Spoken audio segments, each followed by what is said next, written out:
तो दोस्तों नमस्कार प्रणाम। मैं अपने यूट्यूब चैनल में आप लोग का स्वागत करती हूँ। मैं सलोनी यादव आज लेकर आई हूँ एक नाच गीत। आप लोग पूरा सुनिएगा और कैसा लगेगा कमेंट करके ज़रूर बताइएगा। चैनल पर नए हैं तो चैनल को सब्सक्राइब करिए और लाइक करिए, कमेंट ज़रूर करिए कि आप लोग को यह वीडियो कैसा लगा। आइए हम शुरू करते हैं। हमारे जो नारी का बालिया सुगन तोड़ी हो लई गना, हमारे जो नारी का बाली सुगन तोड़ी हो लई गना।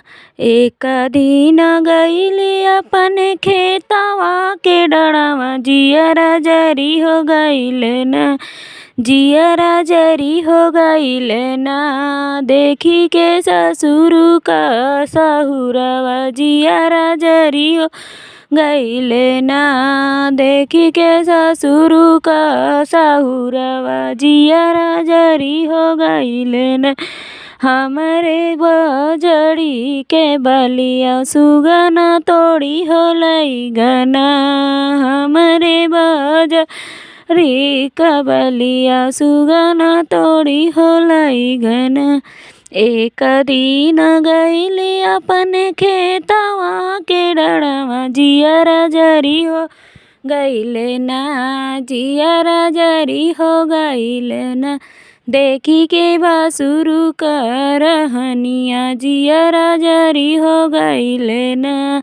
देखी के बासुरु का रहनिया, जियरा जरी हो गईल ना।